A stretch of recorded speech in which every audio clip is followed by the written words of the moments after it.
Lawmakers in Washington are getting to work on the $1.9 trillion stimulus proposal. Hopes that more help is on the way, boosting investor confidence, even if it is likely to face some resistance from Republicans.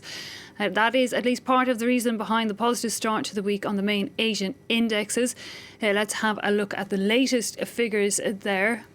So you can see it's green across the board, with the Hang Seng in Hong Kong up 2.13%, the Kospi in Seoul up almost 2 percentage points, and the Nikkei in Tokyo up 0.4, the Shanghai Composite up 0.7%.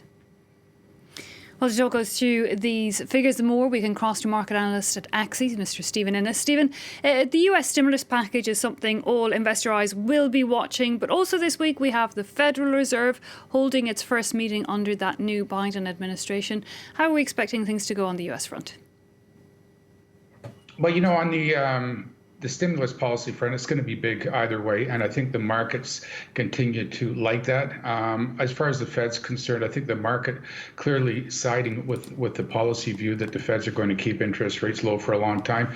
Not to mention they're probably going to defend yields from rising quickly. The market's buying into this argument, and the markets continue to suppress yields. This is allowing risk to flourish, at least to start the start of the week. These narratives are very, very changeable, so I'm reticent to put all my eggs in the one basket as far as the dovish Fed outlook is concerned. Now, Stephen, we have seen the markets in very positive territory on the main indexes in Asia so far this Monday. The Hang Seng in Hong Kong are doing the best among them. What do you think is playing into that? Is it the lifting of that very tight lockdown due to COVID, or is there something else coming into play? No, I think that's it. I think the Hong Kong restrictions getting lifted was a big one. I think last week things were getting magnified tenfold through the Lunar New Year effect, economic effect of mobility restrictions in Asia.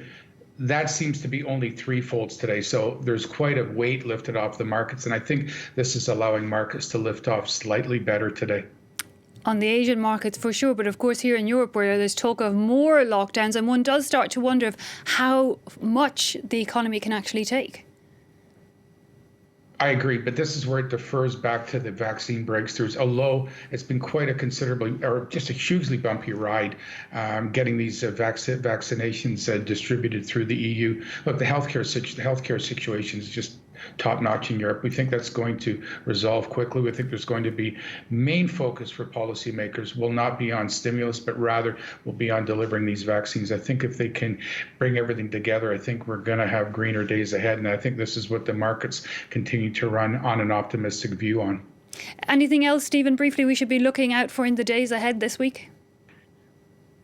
Just the same old stuff. It's the COVID surge versus the stimulus front. This narrative is just going to continue to evolve and evolve until we reach herd immunity. That's basically what we're going to be focusing on. But keep in mind, we've got some GDP rewrites coming out at the end of the week. There's not a lot of stimulus to float, so data points will be very important towards week's end also. Stephen Innes at Axie, thanks indeed for your time.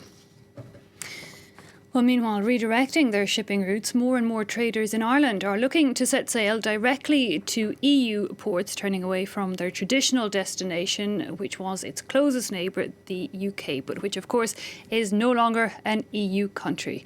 Brexit and the increase in red tape and delays is prompting the change. Wasim Kone tells us more.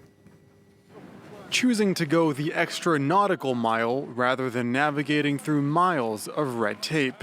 That's the decision being made by more and more Irish traders who are shipping goods directly to European ports rather than through the UK. A direct consequence of Brexit, which is making EU harbours like Cherbourg very happy. Notre priorité, c'est qu'aujourd'hui on devient quelque part un port irlandais plus que britannique.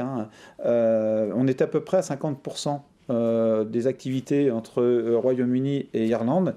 Aujourd'hui, on va passer à 80% Irlande. For years, the land bridge offered Irish traders a swift and reliable entry point to mainland Europe. But Brexit paperwork and delays in obtaining customs clearance have added hours or even days to journey times. Stena Line, the largest Irish operator, has even doubled some of its services to France while cancelling others to Britain. That's caused a 500% increase in freight traffic in the Irish port of Rosslare. up until 18 months ago, this port was struggling. But hopefully now, over the next number of years, we had predicted a 20% growth in 5 years. I think we'll well achieve that now within 12 months. And I think that's testament to the situation and the opportunities that we've maximised down here. But even Irish traders are unsure whether the trend will hold. Ferry operators will continue to make decisions on a week-by-week basis, leaving mainland EU and Irish ports little time to persuade traders that this is the way to go.